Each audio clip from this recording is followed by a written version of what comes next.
The grinder market seems to be rapidly expanding, but I am happy to see that not all the options hitting the market these days are aimed at the hardcore enthusiast looking to drop serious cash, because the casual homebrewers and early stage coffee rabbit holers need a little love too. And that's where this comes in, the new Fellow Opus.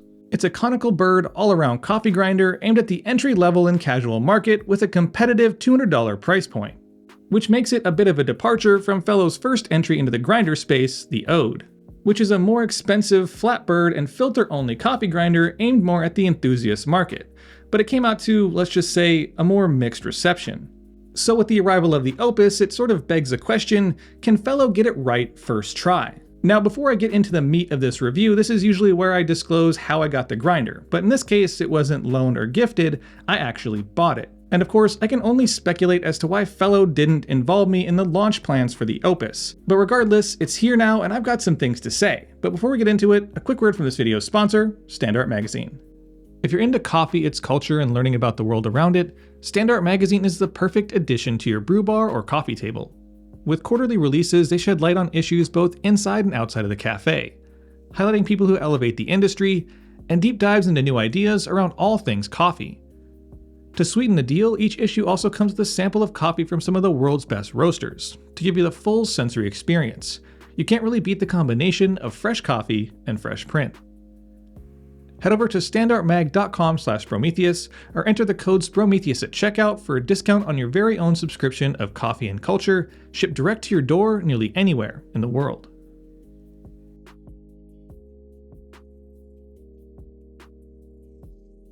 On their website, Fellow lists the 12 main features of the Opus, so let's just go down the list touching on each of them, starting with the 41 plus precision grind settings.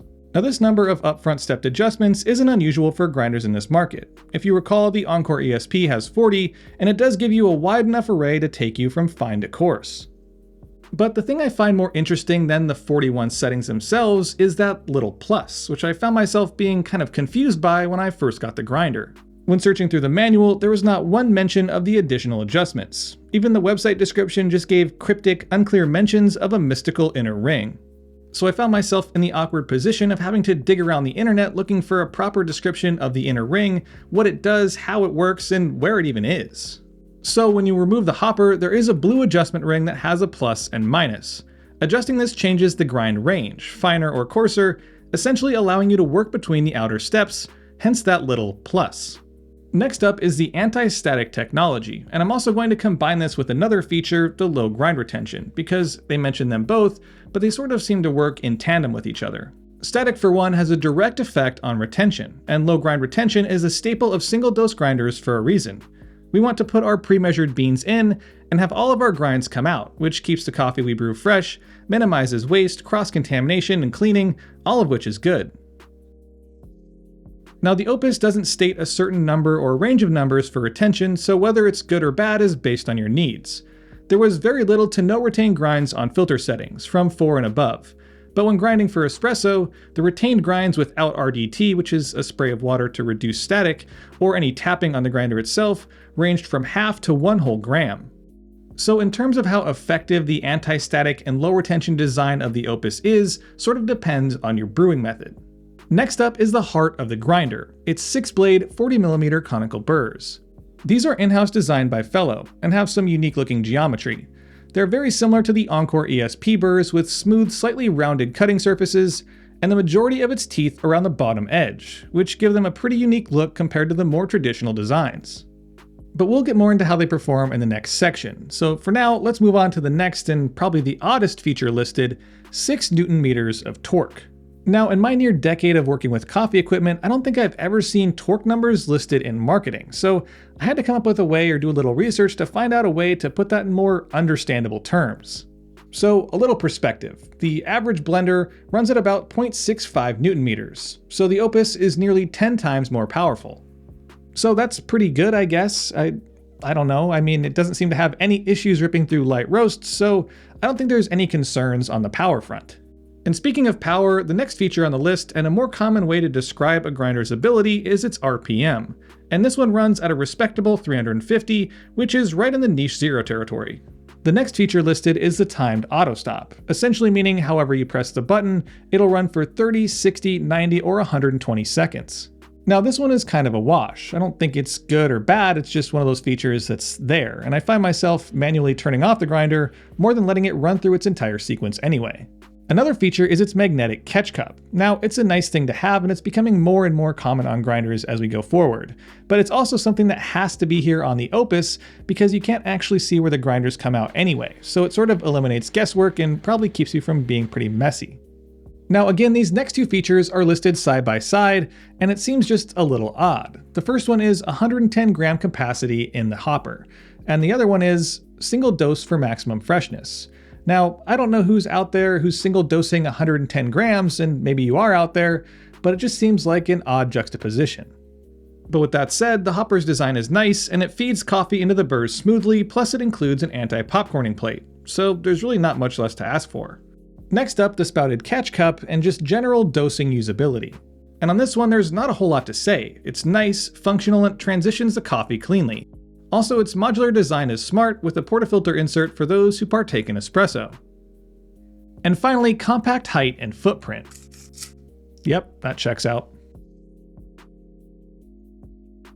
In general, as a grinder that's aimed at casual or entry-level home brewers, the usability is pretty straightforward. The only thing they failed to mention that came in very handy is the internal adjustment ring, which I had to dial in first, as the finest grind settings out of the box were running 11-second shots. But once that was all figured out, I was finally able to get some quality grinds and shots. The grinds themselves are nicely fluffed, and they distributed cleanly without any noticeable clumping. The shots pulled from them also ran very smoothly, and in the cup, as expected from a conical burr set, it leaned heavily towards body with a good amount of sweetness and complexity. Also out of the box, the extraction was well within the ideal range of 18 to 22%. But the issue I ran into, and this is much like many other stepped grinders, is the adjustment size between each step is a bit large. So for instance, one click will give you a 34 gram shot in 30 seconds, and the next click coarser will be the same yield in about half that time. As detrimental as this is for dialing an espresso, it sort of seems as intended, since the manual only gives you the first 5 steps as recommended for espresso, so utilizing the internal adjustments is essentially a must for those looking to get the most out of their shot. But it can only take you so far. Brewing filter coffee, on the other hand, is a little easier, since the grinder gives you more adjustability in the coarser range, but I still find myself utilizing only half of the grind settings, so a smaller micron per click would massively increase the Opus's abilities. As expected though, the Opus produces filter coffee with characteristics similar to its espresso, that being a full body with nice sweetness and complexity, but again lacking in clarity, yet still a generally crowd-pleasing cup. So to call all the way back to the original question of this review, and that is, did Fellow do it first try? And first try meaning create a grinder that fell in line with the expectations they created. And my answer to that is yes. Yes, they did. After some time with it, I don't have a lot to complain about, and I think the only area where it could really be improved is its adjustment range. But as I said during my review of the eerily similar priced and performing Encore ESP, this is common for grinders in this price range. This could possibly be done by shimming the center burr, and could really open up the grinder for finer adjustments, and it would do a lot for its control.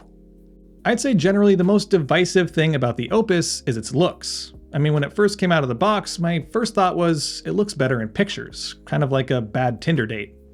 The choice of using smooth semi-gloss plastic really cheapens its presence, as you can clearly see all the seams, scratches, and wear.